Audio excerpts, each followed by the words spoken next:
So, 7 o'clock, later window, we have the SEC Championship. We got Florida in number 1, Alabama. And now, this would have been ranked so highly for me.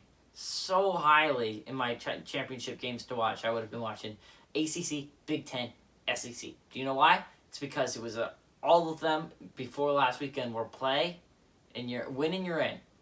And I love winning, you're in games because every team got something to play for. If you're, like, when you're talking about Clemson, Notre Dame, both teams have something huge to play for. Win, and you're in. Alabama, Florida, they would have had something huge to play for. Win, and you're in. Northwestern, Ohio State still has something huge to play for.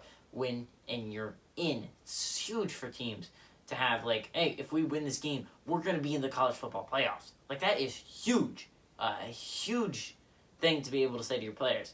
Fortunately, Florida can't say that to his players because they're not going to be in.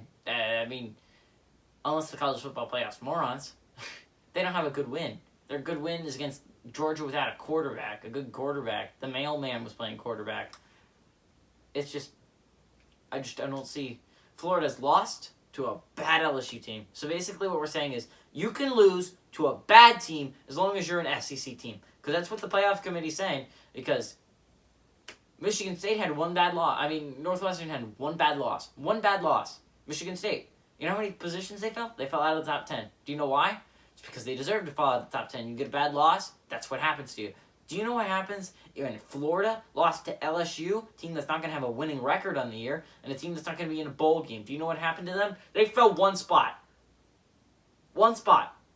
That is absolutely insane. That's like saying, no matter what you do, SEC, no matter how much you suck, we're going to make you as high as possible. It's absolute garbage philosophy.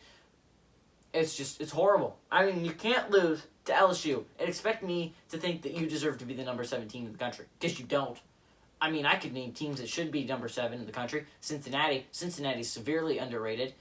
Coastal Carolina should be in the top 10. Northwestern should be in the top 10.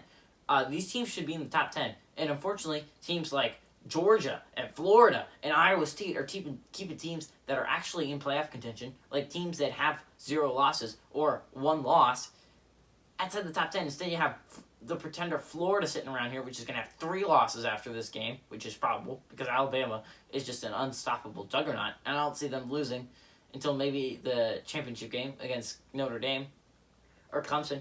Ohio State has just shot at beating them. But this is just absolutely asinine. It is absolutely asinine. And if they let in a 2-loss team over an undefeated Cincinnati, I'm going to go berserk. And I really don't want it to happen, which is why I'm kind of rooting for Clemson to beat Notre Dame so I don't have to worry about it, or Texas A&M to beat Tennessee so I don't have to worry about it. But if they let in a 2-loss Florida team, or a 2-loss Iowa State game, or a 2-loss Georgia team over a 0-loss Cincinnati team, I might just have to boycott the playoffs because that's absolutely insane. Cincinnati's been playing at too high of a level. Too high of a level for a 2-loss team to get it over them. Maybe a 1-loss team like Texas A&M that doesn't play in their championship game. But it's absolutely insane. It's absolutely insane that they consider Florida, if they win this game, over Cincinnati. It doesn't deserve to happen, which is why I think Alabama's going to win this game. They're favored by 17. There's a reason why. Alabama's offense has been on fire lately. Now, they haven't played a really good defense, but Florida's not that. Florida does not have a good defense. I'm interested to see if they play Notre Dame in the playoffs, because Notre Dame has a legitimate defense, or if Northwestern pulls off the upset against Ohio State and makes it to the playoffs and plays Alabama in the first round, what that offense looks like, because Northwestern has been playing lights-out defense all year. But Florida doesn't have a good defense, and the fact is, Alabama's defense is decent. It's not great, but it's decent. It's going to get a couple stops on Kyle Trask, just like LSU's defense did. And I expect Alabama to win this game and cover, because it shouldn't be a close football game. If Florida plays the way that it did against LSU, it doesn't deserve to win a football game.